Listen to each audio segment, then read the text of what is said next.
Vida, desafios e soluções. Capítulo 1, Vida, definição e proposta. Os bons dicionaristas definem a vida como um conjunto de propriedades e qualidades graças às quais animais e plantas, ao contrário dos organismos mortos ou da matéria bruta, se mantêm em contínua atividade manifestada em funções orgânicas tais como o metabolismo, o crescimento, a reação a estímulos, a adaptação ao meio e a reprodução, segundo o dicionário Aurélio da Língua Portuguesa. A vida pode também ser considerada como o período que medeia entre as ações e reações que vitalizam os seres vivos, como resultado de organizações celulares de grandiosa complexidade que se desenvolvem entre o nascimento e a morte. Supõe-se que a vida teve início no período pré-cambriano, embora a ausência de vestígios fósseis, que por certo desapareceram, em vez de não haverem existido, pois que no período imediato, o cambriano, já era volumosa a presença da fauna rica e diversificada. Quando surge uma estrutura celular, pode-se identificar o ser vivo. No caso dos vírus, alguns deles, ainda não possuindo estrutura celular, não podem ser considerados como tal. Todos os seres vivos dependem grandemente do consumo da energia que chega à Terra através da luz do Sol, que a exterioriza, convertendo 420 milhões de toneladas de massa em cada segundo para poder manter o sistema e, por consequência, todas as formas de vida em nosso planeta, especialmente as plantas que servem de base para a manutenção dos vegetais, ao lado de outras substâncias e que, por sua vez, nutrem os animais.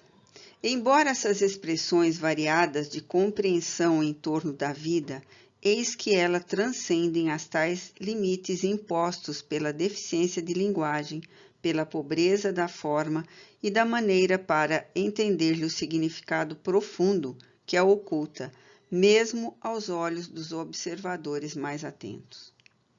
A vida manifesta-se conforme a sua estrutura própria e peculiar, sendo detectada por cada estudioso, por cada analista, de acordo com o seu ângulo de entendimento ao vê-la e senti-la.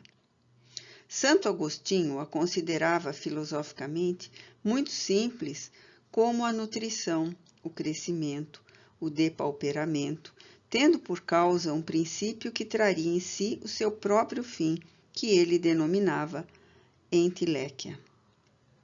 Já Cláudio Bernard considerava impossível defini-la por ser inacessível e abstrata.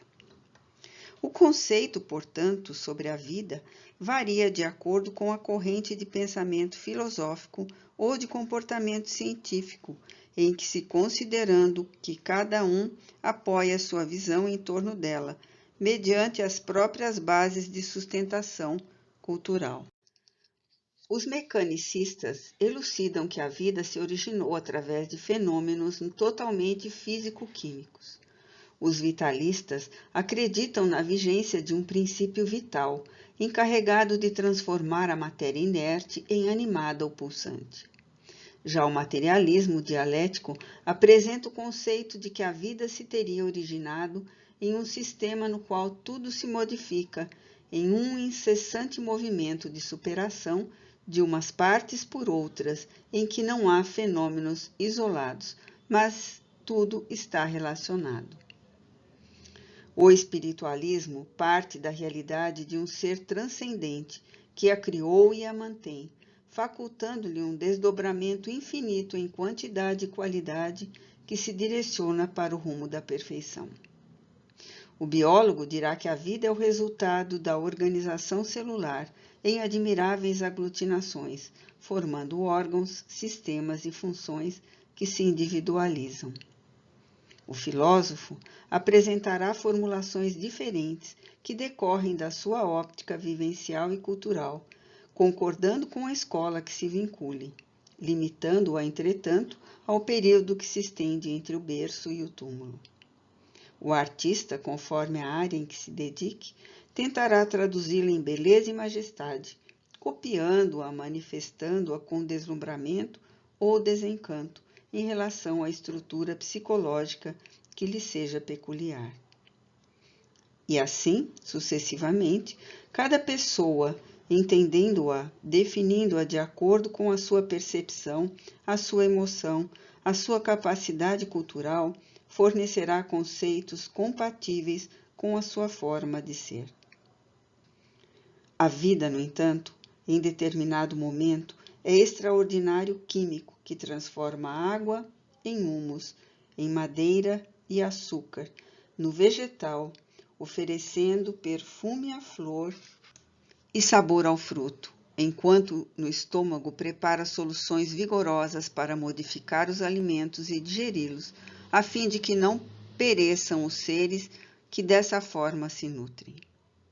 Simultaneamente, é o artista em comum que trabalha todas as folhas dos vegetais com riqueza de contornos que nunca se repetem, colocando no homem impressões dactiloscópicas que jamais são encontradas noutro. Ao mesmo tempo, com toques mágicos da cor e brilho às plantas, aos pássaros e a todos os demais seres vivos, enquanto adorna a natureza com festas arrebatadoras em tons infinitos, impossíveis de serem repetidos.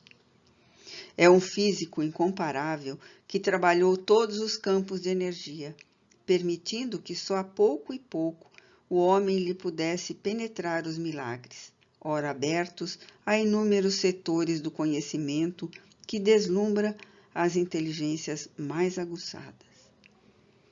Entre mentes, a vida surge da união de um protoplasma com um raio de sol que o fragmenta, multiplicando-o ao infinito, de forma que tudo quanto vive no mundo terrestre aí teve o seu começo. E é tão forte essa fantástica união de energias diáfanas que humilde raiz e insignificante greta lentamente pode culminar o seu desenvolvimento fendendo a rocha. No ser humano, apresenta-se frágil e poderosa, ao mesmo tempo, pois que estruturou o seu corpo com tais recursos, que ele resiste a diferentes pressões atmosféricas, a choques vigorosos e deixa-se afetar por delicada picada de um alfinete, que, se infectado, pode levá-lo à morte, ou por um corte que lhe permite a perda de sangue, caso não se forme o coágulo tampão produzido pela fibrina, ou vítima de um traumatismo de pequena monta. Uma gripe, de aparência comum, pode afetá-lo gravemente. Uma virose pode vir a roubar-lhe a existência, enquanto se recompõe de processos graves e infecciosos, de cirurgias e transplantes expressivos com naturalidade, podendo enfermar ou restabelecer-se sob o comando da mente, da vontade, pela manutenção do oxigênio, da água e principalmente do amor. A vida, no entanto, é Deus e por isso ainda é difícil, se não impossível, de ser compreendida plenamente. Além das suas manifestações, que fazem parte do processo da realidade dos seres, procedendo-lhes ao surgimento na forma material e sobrevivendo-lhes à decomposição cadavérica. No incomparável e não dimensível oceano da vida, encontramo-nos sob leis que estabelecem as diretrizes essenciais para o processo da felicidade que a tudo e a todos aguarda, que é a incomum fatalidade para a qual se expressa no mundo a perfeição. Impedimentos naturais, domésticos, afetivos, sociais, econômicos do interrelacionamento pessoal. Estudando-se os primórdios do planeta terrestre, pode-se imaginar os graves impedimentos existentes para o aparecimento da vida. Temperaturas muito elevadas, convulsões geológicas incessantes, gases venenosos que pairavam na atmosfera, turbilhão em toda parte, quase o caos.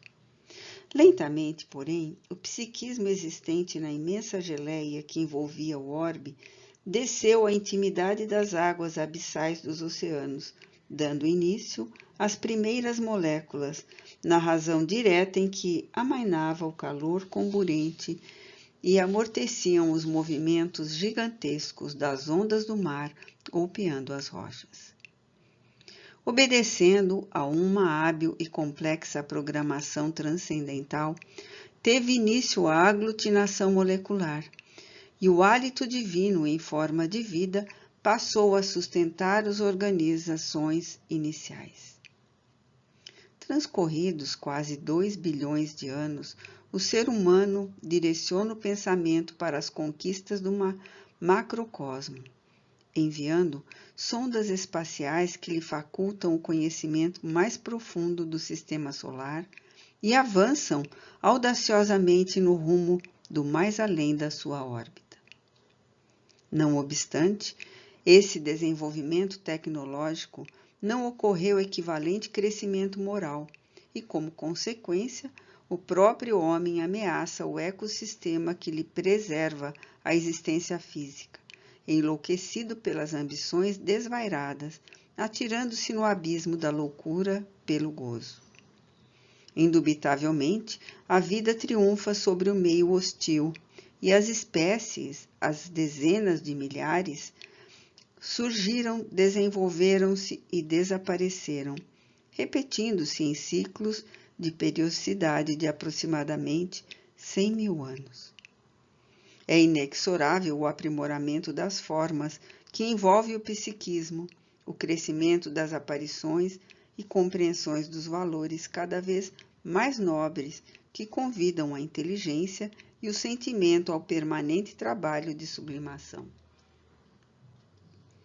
Como é inevitável, no suceder dos ciclos da evolução, as conquistas e os prejuízos de cada experiência se refletem na imediatamente posterior, exigindo maior contribuição do ser para depurar-se e desenvolver outros segmentos que nele jazem, aguardando oportunidade.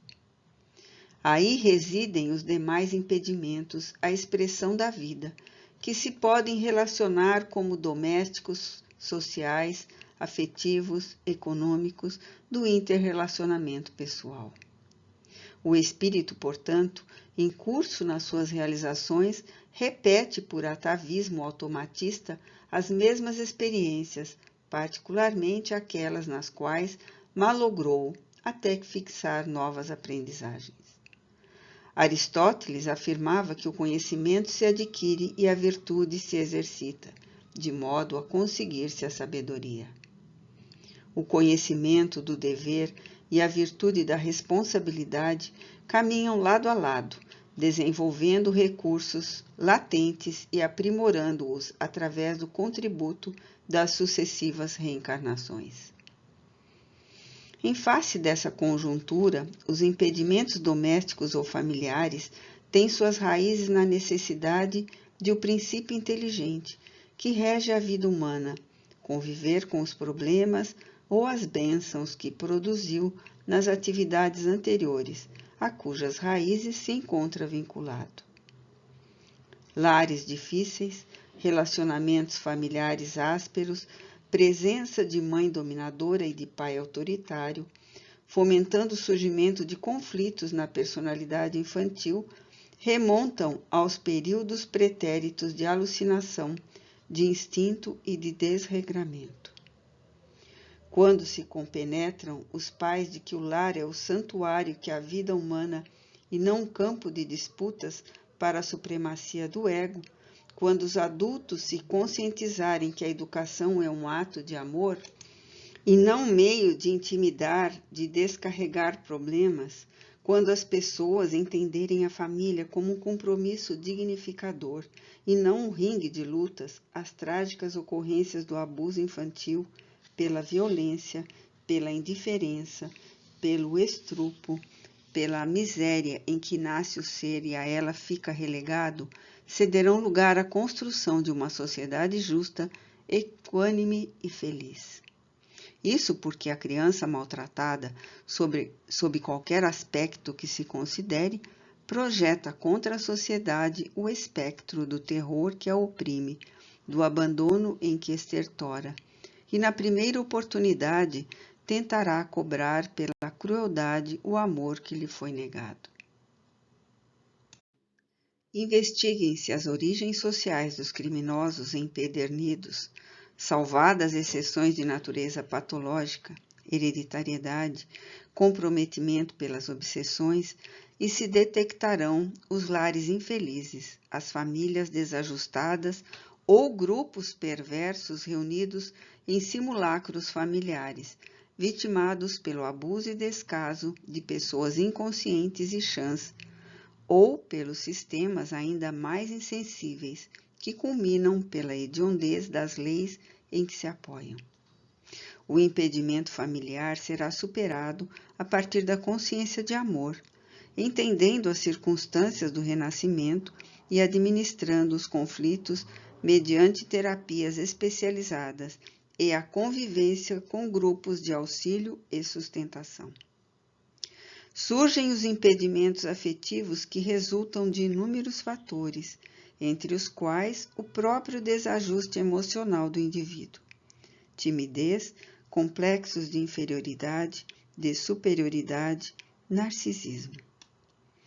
As marcas psicológicas perturbadoras não cicatrizadas fazem-no refugiar-se na infância infeliz, procurando sustentar a imagem de desvalor que lhe foi inculcada ou que lhe estereotipou, negando-se a liberdade e o direito de ser ditoso.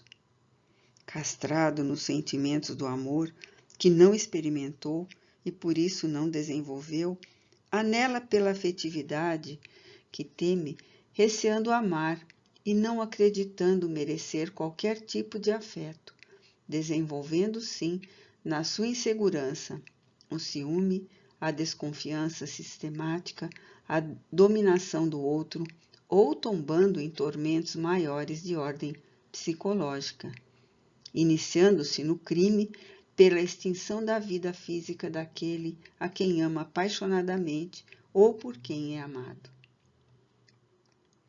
Na imensa gama dos conflitos perturbadores, o indivíduo se dissocia do convívio social, a princípio através de uma fragmentação da personalidade, que se sente destroçada, derrapando em atitudes de autocomiseração ou de agressividade, a depender do próprio arcabouço psicológico.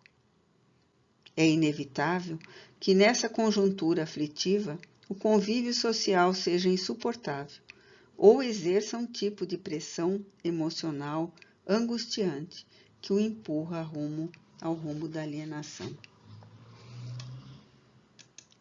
Às vezes, o grupo social é fechado, impeditivo de crescimento, evitando que novos membros se lhe associem, o que constitui um estágio primário no processo da evolução, assim temendo a invasão da privacidade que preserva como mecanismo de autodefesa. Apesar disso, em grande número de vezes, é ele próprio inseguro, atormentado, que rejeita a sociedade, refugiando-se em escusas de que não seria aceito caso insistisse, mesmo vencendo os seus limites e resistências.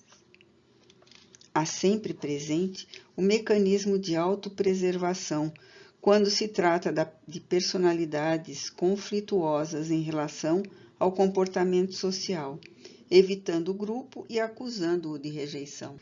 Por outro lado, as dificuldades financeiras geram impedimentos para a planificação existencial, por facultarem complexos de inferioridade econômica entre os aparentemente triunfadores, que dispõem de recursos para desfilar o seu triunfo, a sua saúde e a sua felicidade.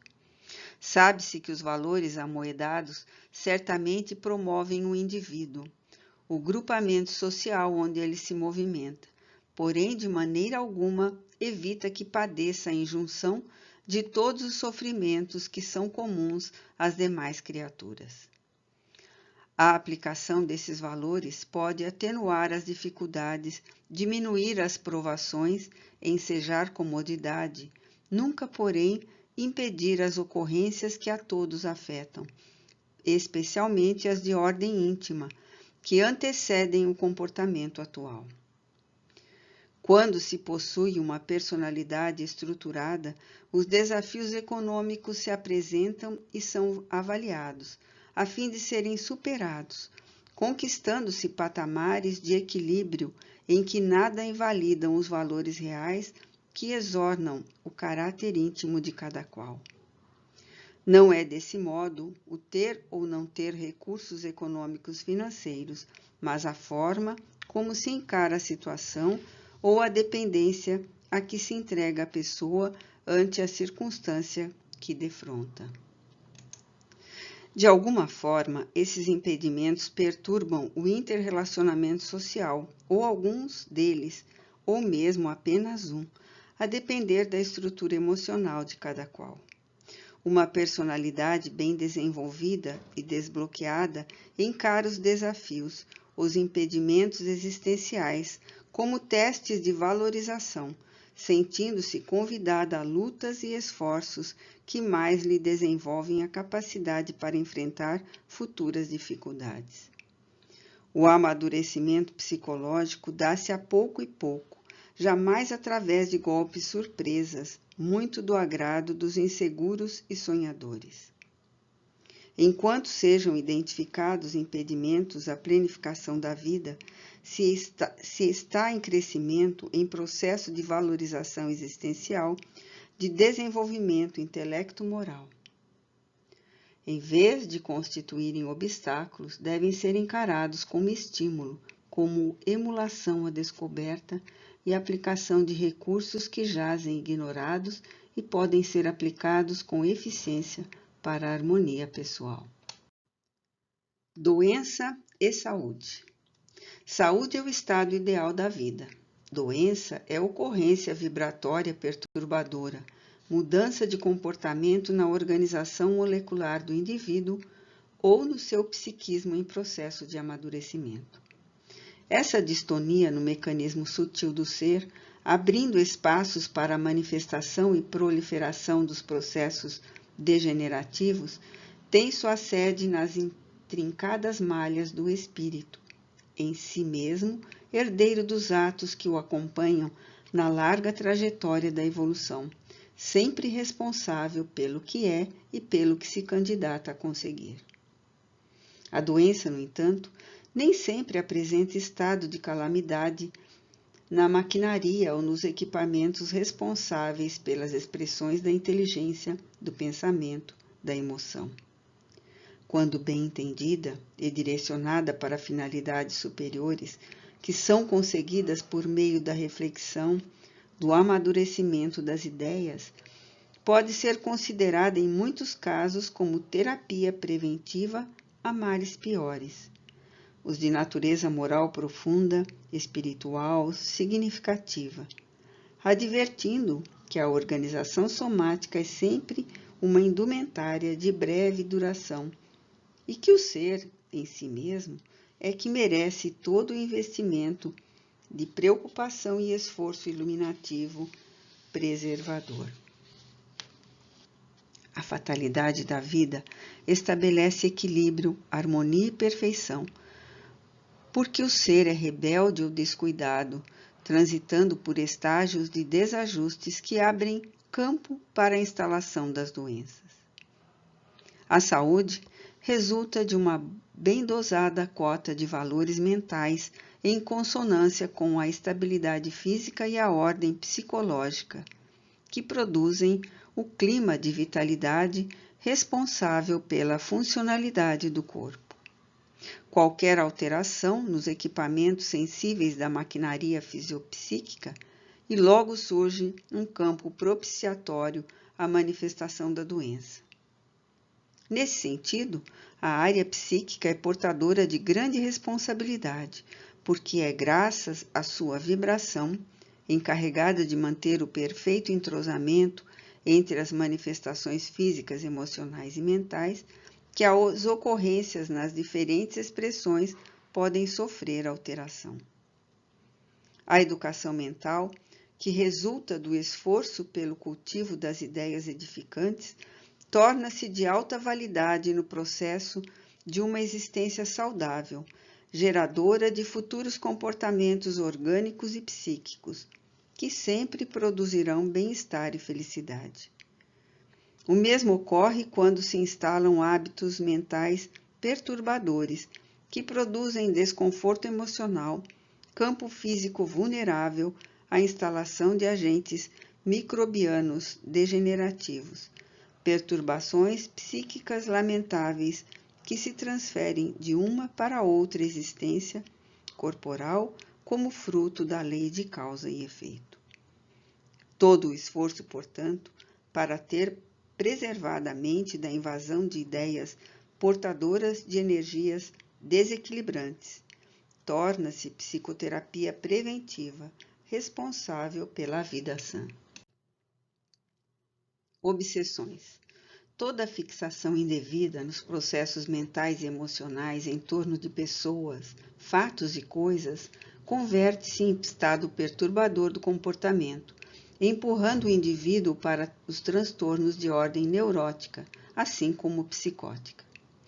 Esses procedimentos, que podem preceder a existência atual, como surgir durante a vilegiatura do momento, decorrem das ambições desmedidas, dos desregramentos comportamentais, dos anseios exagerados que afetam o metabolismo cerebral, propiciando a produção descompensada de enzimas que afetam a harmonia do sistema nervoso em geral e do comportamento em particular. À medida que constituem imperativo dominador, tornam-se obsessões que passam a inquietar o indivíduo, levando-o a estados mais graves na área da saúde mental. Surgem, então, as obsessões compulsivas, os estados de fragmentação da personalidade a um passo da degeneração do comportamento. Outras vezes, trata-se de fenômenos que procedem de outras existências, nas quais o espírito malogrou, sendo objeto de conflitos profundos ou de circunstâncias agressivas que lhe danificam os equipamentos perispirituais, ora modeladores das ocorrências doentias.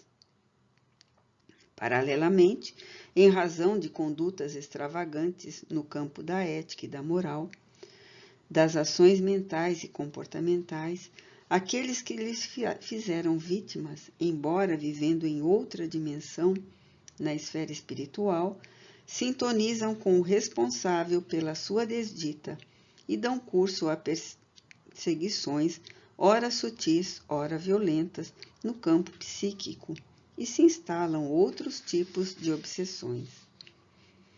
Essas, portanto, de origem espiritual, em face da presença de faculdades mediúnicas no paciente, que passa a sofrer constrangimentos mais diversos, até derrapar nos abismos da alucinação, do exotismo, das alienações mentais. Ninguém foge da própria consciência, que é o campo de batalha onde se travam as lutas da reabilitação ou os enfrentamentos da regularização de atitudes malsãs.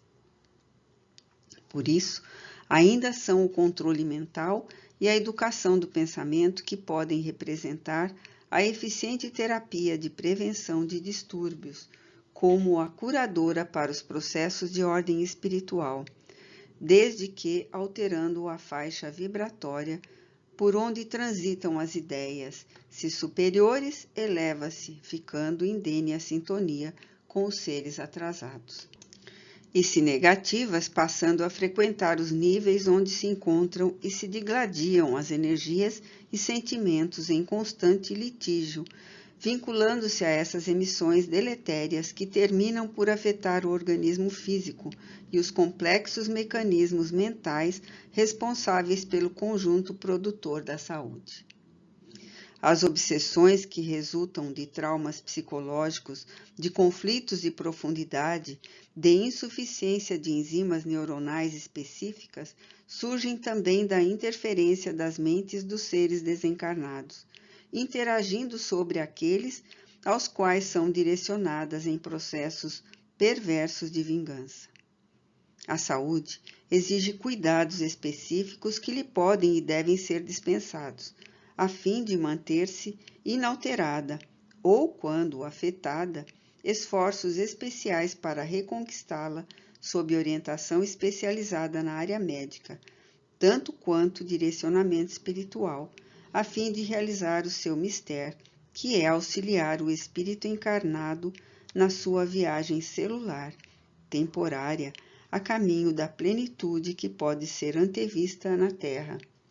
Porém, somente desfrutada depois da reencarnação, quando os implementos corporais, sujeitos ao mecanismo degenerativo da própria matéria, não mais se encontrarem sob os imperativos da lei de entropia e da fragilidade de que é constituído.